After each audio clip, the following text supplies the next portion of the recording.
All right, guys, event 3, judges. Quite a few moving parts on this one. So the workout starts for the RX division with 300 double unders, one person jumping at a time, right? If you're in the scaled division, then it's gonna be 400 single unders, one person working at a time. That is their buy-in. They need to complete all of those reps or all those jumps before they can move on to the kettlebell work, which we'll get to in just a second. So when they are jumping, this can be a little tricky to judge.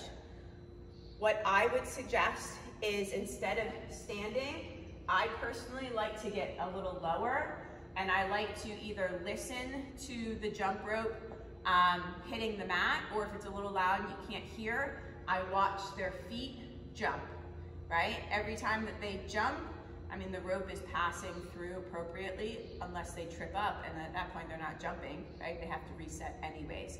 So every time they jump, I'm counting away. So if Josh had a jump rope and he was jumping, it'd be 1, 2, 3, 4, 5, 6, 7, 8, 9, 10, 11, right? And then if he trips up, obviously I stop.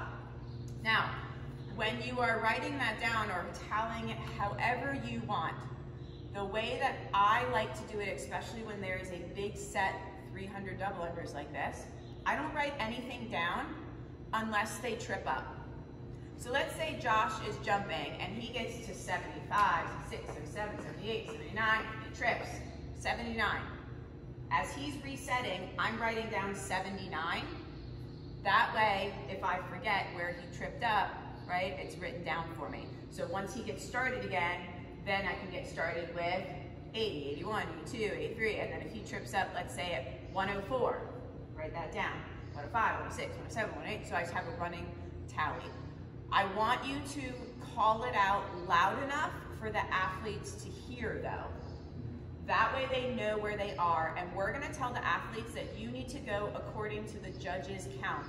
Because the tricky thing with jumping rope is that they might start counting one jump before you.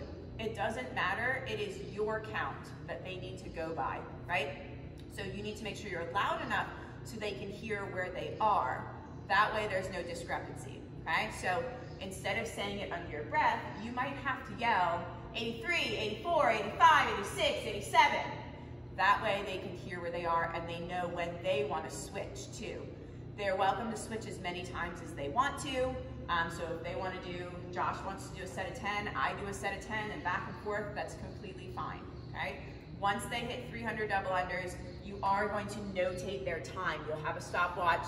You can write down the time. I'll show you the scorecard in just a second, but you can notate their time, and then that's when they're going to move on to the synchronized work. Did I miss anything about double unders or jump rope? Yeah? Okay. Communication with the athletes is going to be important for that one because it is easy to kind of be a rep ahead or a rep behind kind of in their mind. So if you're saying it loud enough for them to hear, then that's what they have to kind of go according to, all right? So once they're done, then they're gonna move on to the kettlebell work. Each athlete has a kettlebell for this one, and it is synchronized. Synchronized means that they need to be on the same rep together. It doesn't have to be perfectly synchronized, we'll show you here in a moment, but they cannot be ahead of each other. One person cannot be moving on to the next rep without their partner, okay? So what it looks like, it is a forward stepping lunge, and it's in the front rack position. Notice where the dumbbell is. It is resting kind of on the bicep or on the shoulder there. Where we are not allowing it to be is up top, right? So think if the elbow is flared out and it's way up here, we're not allowing it. The elbow needs to be in front of the body. It's kind of a good way of looking at it, right? A true front rack position, okay? From here, it is a forward stepping lunge. Back knee has to touch the ground. They cannot push off their front leg either, right? We're gonna do it together, and they must alternate, right? Switch legs each time. They have 10 total, 5 on each side.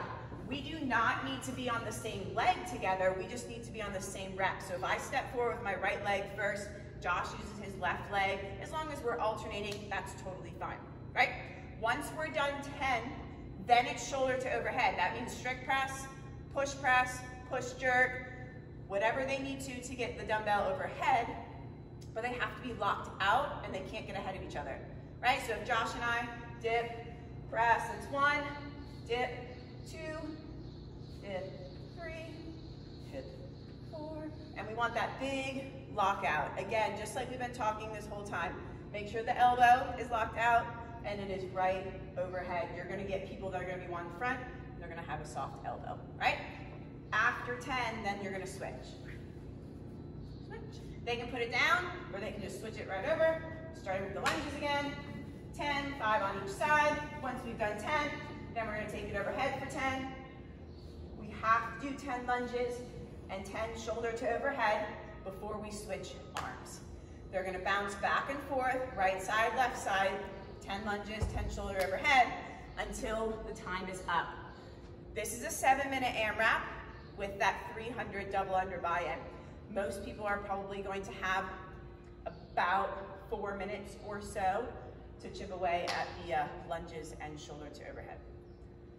Miss anything? Push, press, and push jerk. Make sure that they might lock out, but they have to come out of that dip and really lock everything out. You're gonna see people that get here and are already bringing that dumbbell down while they're locking out. That'd be a no rep.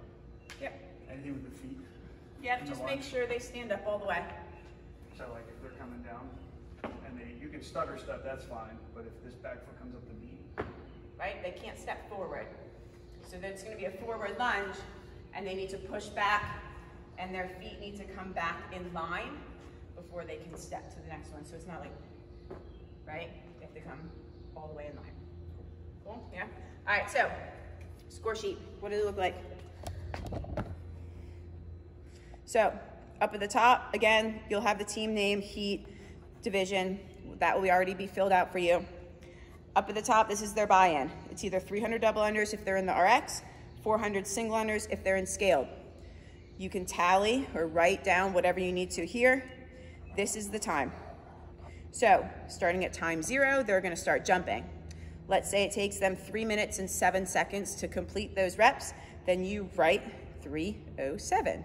We're gonna use that as a tie break if we need to, right? Then we're starting right here. The remainder of the time, 10 synchronized alternating front rack lunges, and they're stepping forward, no reverse lunges. Once they've done 10, keeping the kettlebell on the same arm, they're gonna go overhead synchro for 10. Notice on the score sheet, we're going kind of across. As soon as they've done 10 and 10, that's when they switch arms. 10 and 10, switch arms. 10 and 10, switch, 10 and 10, switch. So you're working your way across, kind of down the score sheet, right? So this one, it is going to be extremely important to notate where they finished, because it's an AMRAP, so we need to see how many rounds and how many reps they got through. So let's say they make it through these first 2 rounds, they make it through 10, 10, they switch arms, and they make it through 3 lunges. You need to make it very clear where they finished. So if they only did 3, that's fine. It needs to be clear to the person in the scoring booth that it was 3 that they finished on. They will then tally up how many points that was or how many reps they did. You don't necessarily need to do the math. You just need to make it very clear as to where they finished, how many they got kind of in that little round, okay? And then just like everything, you're gonna sign the bottom and make sure the athlete signs the bottom. You're gonna stay at your station. You're not going anywhere. We will have a score card runner come and get the score sheet from you. Cool. I missed anything? Okay. Cool. All right.